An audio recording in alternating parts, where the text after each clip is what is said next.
The vision struck Harry with the force of a physical blow. Sirius, his face a mask of agony, writhing on the floor of the Department of Mysteries, Voldemort's cruel laughter echoing in the cavernous space. The desperation was a cold fist clenching around Harry's heart. He had to go. He had to save him. "He's got Padfoot," Harry gasped, scrambling out of his astronomy Odal exam, Ron and Hermione hot on his heels. "He's got him in the place where it's hidden." The frantic plan was hatched in hushed, panicked tones. A diversion from Ron and Hermione, a mad dash to Umbridge's office, the shimmering green promise of the Flu Network. It was reckless, it was foolish, but the image of Sirius's tortured face burned away all reason. They succeeded in creating a diversion chaotic enough for Harry to slip into Umbridge's office, the gaudy pink, and lace a nauseating backdrop to his terror. He knelt before the fireplace, a handful of Flu powder clutched in his sweaty palm. But as he was about to throw the powder into the grate, the office door creaked open. It wasn't Umbridge. It was Snape. His black eyes swept the scene, taking in Harry's desperate posture, the pilfered Flu powder, the wild look in his eyes. For a moment an eternity stretched between them, thick with their mutual animosity. Harry expected a sneer, a triumphant declaration of his capture. Instead, Snape's expression was unreadable, a flicker of something complex and urgent in their depths. "Potter," he said, his voice dangerously low, "what do you think you are doing?" "He's got Sirius," Harry yelled, past caring about decorum. "In the Department of Mysteries. He's torturing him." From the doorway, where Hermione and Ron had been apprehended by a smirking Draco Malfoy, Hermione cried out, "Harry, don't!" Snape took a deliberate step into the room, his presence sucking the air out of it. "And you were about to rush headlong into a trap laid by the Dark Lord himself. It wasn't a question. I have to save him." "You will do no such thing," Snape said, his voice like chipping ice. He drew his wand not on Harry, but with a readiness that was chilling. "He is not there. You're lying," Harry spat, his own wand now in his hand. "You want him to die, just like you wanted my father to die." The barb struck home. A muscle twitched in Snape's jaw. "Your father, Potter, was a strutting, arrogant Torag. But he and Black were two sides of the same coin, and Dumbledore's orders were clear." He took another step forward. "Hours ago, I received an urgent message from the headmaster. He warned me that Voldemort would use your connection, that he would try to lure you with a vision of someone you care for." Suddenly, Umbridge bustled in, her face alight with malevolent glee. Well, Professor Snape. It seems we have Potter cornered. I knew he was up to something." Snape didn't even glance at her. His eyes remained locked on Harry's. "The Order has been alerted. Black's safety has been verified. He is secure at Grimmauld Place, doubtless complaining about the quality of the house elf's cooking." Harry's world tilted on its axis. The fiery certainty that had propelled him began to cool, replaced by a confusing, sickening doubt. Could Snape be telling the truth? Was this another level of manipulation? "I don't believe you," Harry whispered, though his voice lacked conviction. "Then you are a bigger fool than your father," Snape retorted. "But you will not be a fool on the Dark Lord's terms tonight." He turned to the gloating Umbridge. "Headmistress, I shall be taking Potter to my office for a thorough interrogation regarding this little escapade. He has broken dozens of school rules." Umbridge puffed up, momentarily thwarted. "I am perfectly capable of punishing Potter myself, Snape." "Indeed," Snape said with a slight mocking bow. "But the use of Veritaserum is a delicate art. I would not want you to accidentally overdose him. I shall handle it. We wouldn't want the son of James Potter to get away with this, would we?" He played on her prejudice perfectly, and with a final withering look at Harry, Umbridge conceded. Dragged to the dungeons, Harry was a storm of fury and confusion. The vision had felt so real, the pain, the fear. It was a perfect echo of Mr. Weasley's attack. Snape left him stewing in his office for what felt like hours before returning. He said nothing, merely sat at his desk, brewing a foul-smelling potion.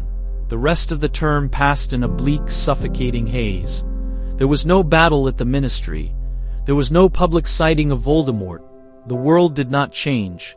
Cornelius Fudge remained Minister of Magic, his head buried firmly in the sand. Cornelius Fudge remained Minister of Magic, his head buried firmly in the sand. The Daily Prophet continued to laud Umbridge's reforms and paint Harry as a disturbed attention-seeker. And at Hogwarts, Dolores Umbridge reigned supreme. Without the dramatic events at the Ministry to force the issue, Dumbledore remained a fugitive. Hagrid, having already been placed on probation, was summarily sacked by Umbridge after a disastrous lesson involving Thestrals, which she deemed morbid and unsuitable. He and Grawp disappeared into the mountains, another casualty of the unseen war.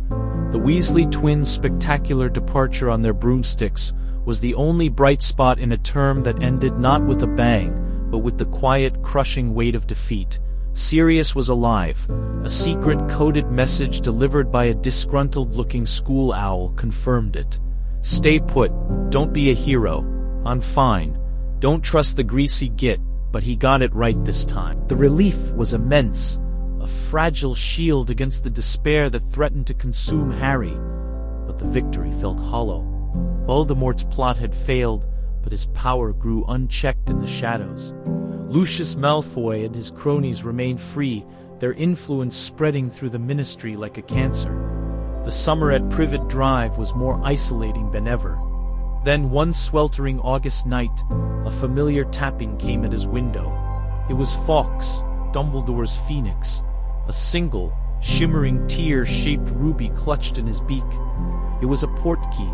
He was transported not to Grimmauld Place, but to a wind-swept cliff-top overlooking a churning sea. Dumbledore was there, his expression more grave than Harry had ever seen it. And beside him, his face etched with worry, stood Sirius. Harry ran to his godfather, a choked sob escaping his lips. The embrace was fierce, a confirmation of life that the dungeon's cold certainty could never provide. "You're all right," Harry mumbled into Sirius's robes. "Thanks to Snape, of all people," Sirius growled, though there was a grudging respect in his tone. "If you'd come to the Ministry, Harry, I wouldn't be here." It was here, against the backdrop of the endless gray ocean, that Dumbledore finally told him everything. He spoke of the prophecy, of the glass sphere that sat on a shelf in the Department of Mysteries, the object Voldemort had been trying to trick Harry into retrieving for him. "The one with the power to vanquish the Dark Lord approaches, and the Dark Lord will mark him as his equal, but he will have power the Dark Lord knows not. And either must die at the hand of the other, for neither can live while the other survives." The words hung in the salty air, heavy and terrible. It wasn't a triumphant revelation in the headmaster's office, a shared grief binding them together. It was a cold, hard strategic briefing in the heart of a war no one else believed was being fought. "So that's it," Harry said, his voice hollow. "He's going to try and kill me, and I have to kill him." "It is not so simple," Dumbledore said gently. "The prophecy's power is in the fact that Voldemort believes in it. He has made it his reality. By choosing you, he marked you. But you also have a choice, Harry. You chose not to go to the Ministry. You chose, however reluctantly, to trust. That was a victory. It proved that Voldemort cannot control you as easily as he thinks." Sirius put a hand on Harry's shoulder. "We're in this together, Harry, all of us." The coming year was different. With Umbridge still in power, Hogwarts was a fortress of Ministry propaganda. There was no triumphant return for Dumbledore. The Order of the Phoenix had to operate in complete secrecy. Their primary objective shifted. They no longer needed to convince the world Voldemort was back. They needed to find a way to expose him that was so undeniable, so catastrophic, that even Fudge couldn't ignore it. Sirius, unable to clear his name but very much alive, became a crucial asset. He worked from the shadows with Remus Lupin, gathering intelligence, coordinating the Order's movements. His survival changed Harry profoundly. The reckless anger that had consumed him was tempered by a steely resolve. He had something precious to lose, and something powerful to fight for. The defeat of Voldemort would not come from a head-on confrontation born of a public revelation. It would be a slower, more insidious war of attrition. The Horcruxes were still out there, their secret known only to Dumbledore. But now, Dumbledore had his most important living pieces on the board. He had Harry, armed with the prophecy and a reason to live beyond mere survival. And he had Sirius Black, the unfired arrow, ready to be aimed at the heart of the darkness when the time was right.